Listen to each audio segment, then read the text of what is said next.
দিতে চাচ্ছি না, এ পর্যায়ে আমরা অনুষ্ঠানের শেষ অংশে চলে এসেছি। এখন আমাদের মাঝে সাবলীল ভাষায় মূল্যবান বক্তব্য রাখবেন প্রতিষ্ঠানের সম্মানিত চেয়ারম্যান আব্দুস সালাম স্যার।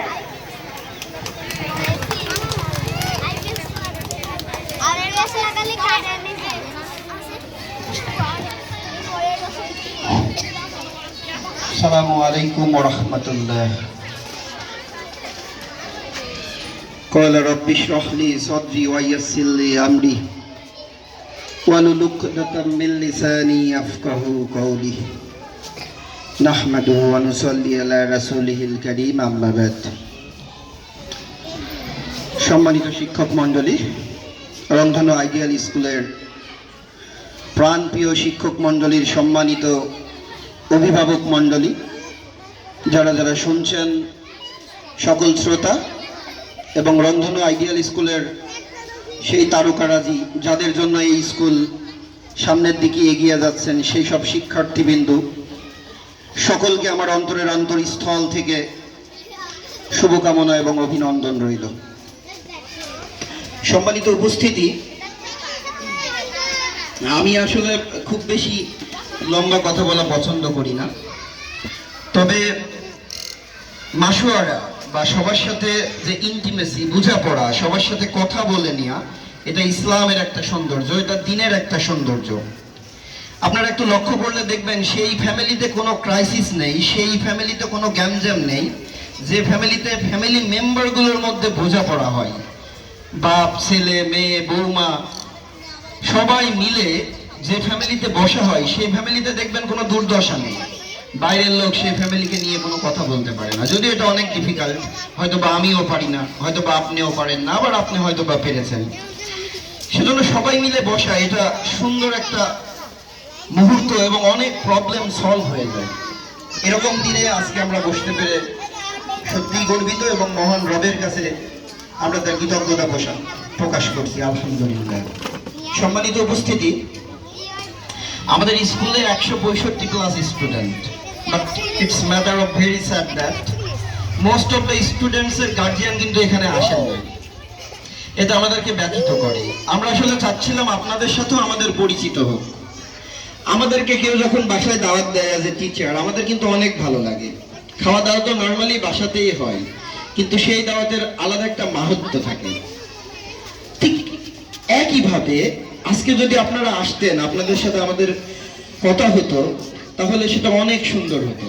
আমার অন্তরের অন্তরস্থল থেকে কৃতজ্ঞতা জ্ঞাপন করছি আপনাদের, যারা আজকে অনেক গুরুত্বপূর্ণ কাজ ব্যতি রেখেই কিন্তু এখানে উপস্থিত হয়েছেন। আমি জানি আপনারা এখানে যারা উপস্থিত হয়েছেন তারা মন থেকে ভালোবেসেই উপস্থিত হয়েছেন। হয়তোবা যে আসেনি তার থেকে আপনার কম গুরুত্বপূর্ণ কাজ ছিল না, আপনি অনেক ব্যস্ত ছিলেন, আপনি অনেক ফ্যামিলি টালমাটাল সামলিয়ে কিন্তু এখানে এসেছেন। সেজন্য আপনাদের প্রতি আমি কৃতজ্ঞতা প্রকাশ করি। সম্মানিত অভিভাবক মণ্ডলী, একটা কথা আপনাদের এইভাবে কখনোই বলা হয়ে ওঠেনি। আমি কখনো বাচ্চাদের পড়াইনি। আমি নর্মালি পড়াই যারা কলেজে পড়ে এবং কলেজ পাশ করে ইউনিভার্সিটি ভর্তি পরীক্ষা দেবে, এই সকল স্টুডেন্টদের পড়াই। অর্থাৎ তারা অনেক বড়। আমি কখনো গার্জিয়ান হ্যান্ডেল করেছি আমার আসলে মনে হয় না। গার্জিয়ানরা আমাদের সাথে কথা বলতেই ভয় পায়। বড়দের পড়াই তো হয়তো বা জাস্ট বেতনটা কেউ দিয়েই চলে যায়, এরকম হয়। পথে হাঁটলে পথ চিনা যায়। বাচ্চাদের স্কুল করে আমি বুঝলাম যে এখানে গার্জিয়ানদের সম্পৃক্ততা, গার্জিয়ানদের মধ্যে কোঅর্ডিনেশন, এটা ভেরি এসেনশিয়াল টার্ম। তো সেই ধারাবাহিকতায় আমিও শিখতেছি। আমিও তো এর আগে স্কুল করি নাই, তো স্কুল চালাইতে গিয়ে আমি এই ব্যাপারগুলো শিখেছি। এবং আমাদের স্কুলের একটা বড় বৈশিষ্ট্য দেখবেন, সেটা হচ্ছে আমাদের স্কুলের ভুল হয়, আমরা ভুলের ঊর্ধ্বে নয়। কিন্তু আপনারা যখন বলেন সেটা আমরা আমলে নিই এবং আমরা সেটা ভাবি আসলে এর সুন্দর চূড়াহা কোনটা। আপনারা জানেন প্রত্যেকটা সমস্যারই একটা দারুণ সমাধান থাকে। আমরা সেই সমাধান কল্পেই কিন্তু আজকের অনুষ্ঠানটি আয়োজন করেছি। আপনাদের কাছ থেকে আরো কিছু আমার জানার আছে, সেটা আমি আমার বক্তব্যের মেঝেই জেনে নেব ইনশাআল্লাহ। সম্মানিত অভিভাবক মণ্ডলী, আমরা হুট করে যখন স্কুল করেছি, আপনারা কোনো এক বিশ্বাসের জায়গা থেকে, আমাদের প্রতি কোনো একটা আস্থার জায়গা থেকে প্রথম বছরই যে পরিমাণ ছাত্রছাত্রী ভর্তি করিয়েছেন, এটা আসলে এক ইতিহাস সৃষ্টি করেছে। এটা বাংলাদেশের কখনো কোনো স্কুলে হয়েছে আমি আসলে শুনি নাই। আমি যারা আমার প্রিয়জন আছে, ফ্রেন্ড সার্কেল আছে, সম্মানিত বড় ভাইরা আছে যারা স্কুল পরিচালনা করে, পুরাদহ হোক, চুয়াডাঙ্গা হোক, দেশ বরেণ্য স্কুল হোক, সবার কাছে ফোন দিয়েছি যে আপনারা প্রথম বছর কেমন পেয়েছিলেন। সবাই আমার এই স্টুডেন্টের অ্যামাউন্ট শুনে সবাই অবাক হয়ে যায় যে এটাও কি কখনো পসিবল যে প্রথমবার ভর্তি হয় এত এত স্টুডেন্ট হয়। সেজন্য সম্মানিত অভিভাবক মণ্ডলী, যারা আপনার প্রিয় কলিজার টুকরো সন্তানদের রংধনু আইডিয়াল স্কুলে ভর্তি করিয়েছেন, আমি এবং আমার পুরো টিমের পক্ষ থেকে আপনাদের প্রতি কৃতজ্ঞতা প্রকাশ করি। সম্মানিত অভিভাবক মণ্ডলী, আমরা প্রথম বছর একটু এলোমেলো ভাবে শুরু করেছিলাম, যে এলোমেলো ভাবে হয়তোবা আমি প্রত্যাশাই করিনি, কিন্তু যেহেতু আমার অভিজ্ঞতা ছিল না, যেমন স্কুল ড্রেস, টাই ব্যান্ড, বুকস, গাইড, এগুলো আমরা অনেক করে দিয়েছিলাম। আপনাদের প্রতি আবার আমি ধন্যবাদ জ্ঞাপন করছি যে আপনারা আমাদেরকে অপরচুনিটি দিয়েছেন, সুযোগ দিয়েছেন গ্রো আপ করার, ভুলগুলো শুধরিয়ে নেওয়ার, এবং সবাই কিন্তু অনেক ধৈর্যশীলতার সাথে আমাদের সাথে আছেন, এজন্য অসংখ্য ধন্যবাদ। সম্মানিত অভিভাবক মণ্ডলী, আমরা আমাদের এই চলার পথে সবসময় নিজেদের কারেকশন করছি, আগামী বছর কিভাবে ভালো করা যায়। গত বছর আমরা গাইড করেছিলাম ফেব্রুয়ারিতে, কিন্তু আগামী বছর আমরা কিন্তু গাইড আগস্ট মাসেই করে ফেলবো। আমরা ড্রেসগুলো নভেম্বরের আগেই বানিয়ে ফেলবো, এবং আমরা প্ল্যানিং করছি এই বছর থেকে একটা বাসের ব্যবস্থা করার। ইনশাল্লাহ জানুয়ারির আগেই রংধনু আইডিয়াল স্কুলে একটা বাসও হয়ে যাবে। এটা আপনাদেরই অবদান। রংধনুর প্রতিটা খরচ আপনাদের টাকায় চলে বলতে আমার সামান্য কুণ্ঠিত বোধ হবে না। আমরা আপনার সন্তানদের প্রতি যেমন দায়িত্ব পালন করছি, আপনারাও সেই দায়িত্বের জায়গা থেকেই কিন্তু রংধনু স্কুলটাকে চালিয়ে দিচ্ছেন। এটা আমাদের জন্য অনেক ভালোবাসার, অনেক ভালো লাগার। সম্মানিত অভিভাবক মণ্ডলী, আপনাদের সাথে আর কয়েকটা বিষয় আমার আসলে শেয়ার করার দরকার আছে। তার মধ্যে একটা হচ্ছে গুরুত্বপূর্ণ, যেটা সেটা হচ্ছে রেজাল্ট মেকিং। আসলে ইউনিভার্সিটি বা কলেজ এরকম অনেক প্রতিষ্ঠান আছে যারা রেজাল্ট তৈরি করে অ্যাকর্ডিং টু অ্যাটেন্ডেন্স, যে কিভাবে বাচ্চা অ্যাটেন্ড করছে তার আলোকে। কিন্তু আমরা এই ব্যাপারটা করে দেখেছি যে ম্যাক্সিমাম গার্জিয়ানগুলোই চাচ্ছেন অ্যাটেন্ডেন্স, আবার অনেকেই চাচ্ছেন না। যেহেতু এটা আমি সম্মানিত শিক্ষক মণ্ডলীদের অনুগ্রহপূর্বক মনোযোগ আকর্ষণের জন্য বলছি, যেহেতু অ্যাটেন্ডেন্স দিয়ে রেজাল্ট তৈরি করাই ঝামেলা হচ্ছে, অনেক গার্জিয়ান সেটা চাচ্ছেন না।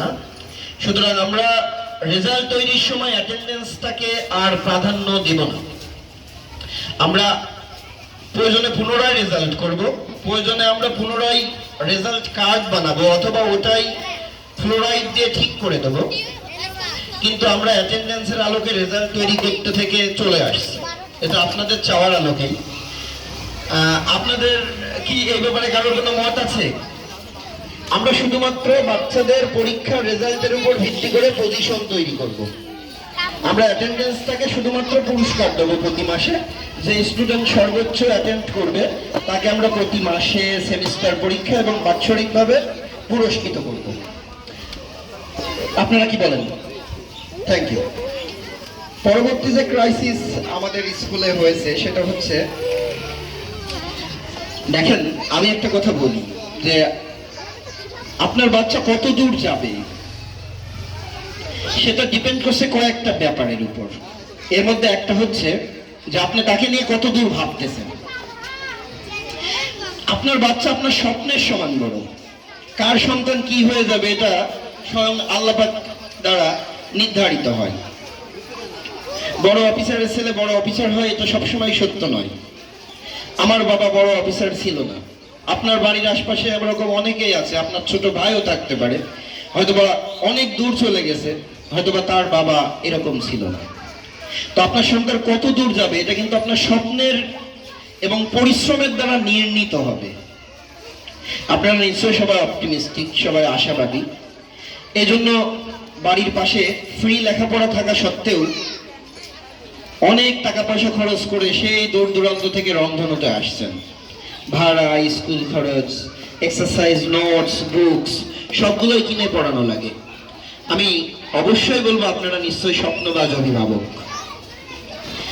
আরেকটা বিষয় হচ্ছে এই যে আমি দেখেছি আমার এই দীর্ঘ সেই 2007 সাল থেকে টিচিং প্রফেশনে থেকে যাদের বাচ্চারা মেডিকেলে চান্স পায় বা ইঞ্জিনিয়ারিং এ চান্স পায়, আপনারা শুনেন বুয়েট মেডিকেলে পড়ে they are going to be a doctor or engineer, তার মায়েরা কি করে জানেন? তার মায়েরা সকাল থেকে শুরু করে বাচ্চার বগলের মধ্যে হাত দিয়ে রিক্সাতে করে এই স্যার ওই স্যারের কাছে দৌড়ে বেড়ায়। আপনি শহরে খবর নেন, বড় বড় বাচ্চা মেয়ে কলেজে পড়ে। আমাদের গ্রামের স্টুডেন্টদের প্রবলেম কি শুনবেন?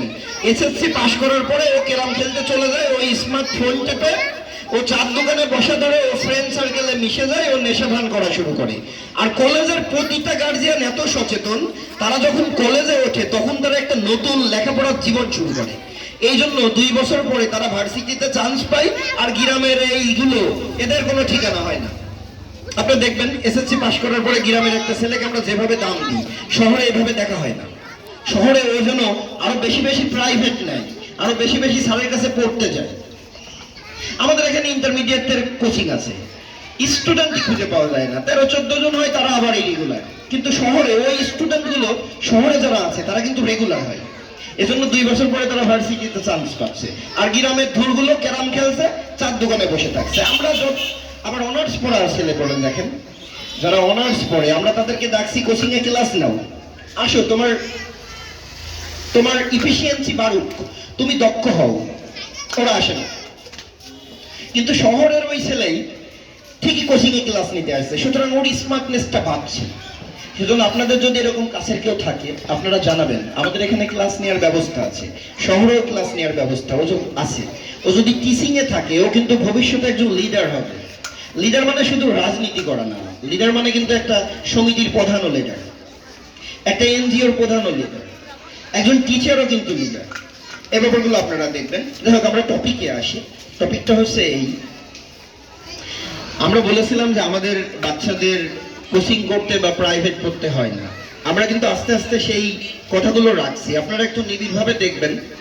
আমরা কিন্তু 9টার সময় ক্লাস দিয়েছিলাম, বাট খুবই দুঃখজনক ব্যাপার, উই আর ভেরি ডিসঅ্যাপয়েন্টেড যে আপনারা ম্যাক্সিমাম গার্জিয়ানে কিন্তু 9টার সময় আসেননি।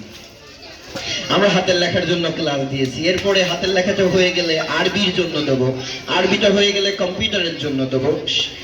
সম্পদের তো সীমাবদ্ধতা থাকে। আমরা ট্রাই করছি কম্পিউটার একটা ল্যাব করার, আমাদের রুমেরও স্বল্পতা, আমরা ইনশাল্লাহ করে ফেলবো। তো দেখেন এই যে আপনাদের আমরা যেগুলো বলি মেহেরবানি করে একটু এগুলো রাখবেন। আপনি রাখা মানে আমরা আসলে অনুপ্রাণিত হব যে না আমরা ক্লাস দিয়েছি, আসছে।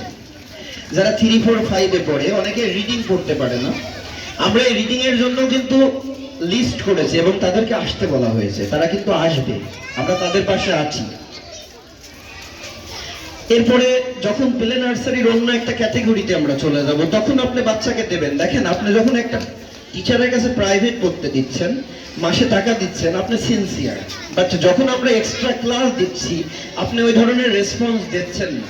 এটা আমাদের কিন্তু ব্যথিত করছে, আমাদেরকে অনুপ্রাণিত করছে, আমরা হতাশায় চলে যাচ্ছি। কি ব্যাপার? নার্সারির 35টা বাচ্চা, আরিফ স্যার যখন হাতের লেখা ক্লাসে যাচ্ছে 12-14 জন এসছে। দেখেন আপনি আপনার পরিশ্রম এবং স্বপ্ন দ্বারাই কিন্তু আপনার সন্তানকে বড় করবেন। পৃথিবীতে আর কেউ নাই আপনার সন্তানকে বড় করে দেবে। আপনি এবং আপনার হাজবেন্ড, সন্তানের বাবা মাই হচ্ছে তার শ্রেষ্ঠ শিক্ষক। শিক্ষকদের কথা যখন আসলো, দেখেন আমি দেখেছি আমার বয়স তখন খুব বেশি ছিল না, আমি যখন পড়িয়ে একটা সন্তানকে, একটা ছেলেকে বা মেয়েকে ভার্সিটি বা মেডিকেলে চান্স পাওয়াইতাম তখন আমার মধ্যে একটা ম্যাচিউর ভাব আসতো, আমার চোখে জল চলে আসতো, আমার মস্তিষ্কে ঠান্ডা হয়ে যেত। কি একটা ভালো লাগা যে কাজ করতো, এটা আপনাদের বলে বোঝানো যাবে না। আমার মনে হয় যে পিতামাতার পরে সন্তানকে নিঃস্বার্থভাবে ভালোবাসে এরকম যদি কেউ থেকে থাকে তারা হচ্ছে শিক্ষক শিক্ষিকা।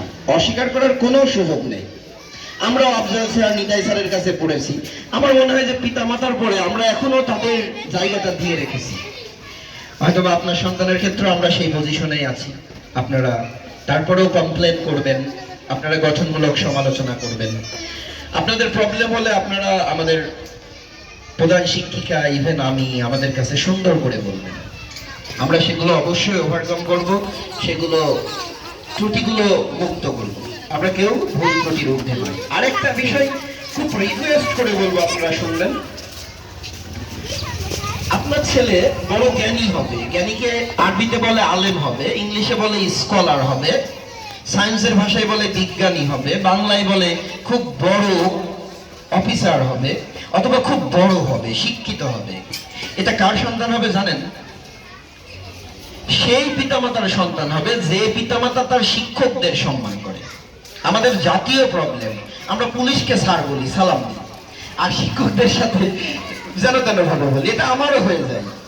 আমি অনেক সময় দেখি যে সরকারি কলেজের একজন স্যার, তাকে আমি দাম দিচ্ছি না খুব বেশি, কিন্তু যখন থানা থেকে একটা এসআই আসছে তাকে আমি দাম দিচ্ছি। এটা আসলে আমাদের একটা প্রবলেম। এটা আমারও হয়, আমি কিন্তু আপনাদের বলছি না, আমাকে বলছি। নামও এটা দেখি, আমি এটা সবসময় নিজেকে কারেকশন করার চেষ্টা করি। সরকারি কলেজের স্যারটা বেশি সম্মানিত, এসআই অত সম্মানিত না। তখন আমার মনে হলে আমি আবার পরের দিন এটা পুষিয়ে দিই সম্মান করে। তো এরকম আমরা ভুল ত্রুটি হবে, সেজন্য আল্লাহ তওবা রেখেছেন।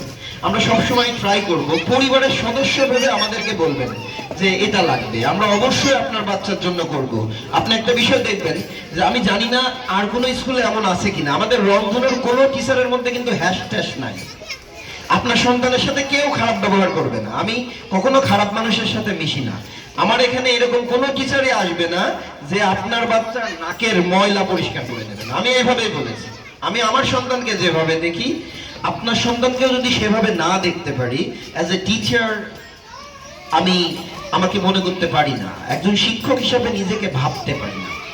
এজন্য অবশ্যই আমরা এই ব্যাপারটা সবাই এই গুণটা আনবো, আমরা শিক্ষকদের বেশি বেশি সম্মান করব। কারণ আপনার সন্তানের, আপনি মারা গেলেও যে মানুষটা নিঃস্বার্থভাবে আপনার অভিভাবক হয়ে থাকবে, যে মানুষটা নিঃস্বার্থভাবে আপনার সন্তানের মঙ্গল চাইবে, যে মানুষটা সব সময় আপনার সন্তানের অভিভাবক, তিনি হচ্ছে শিক্ষক।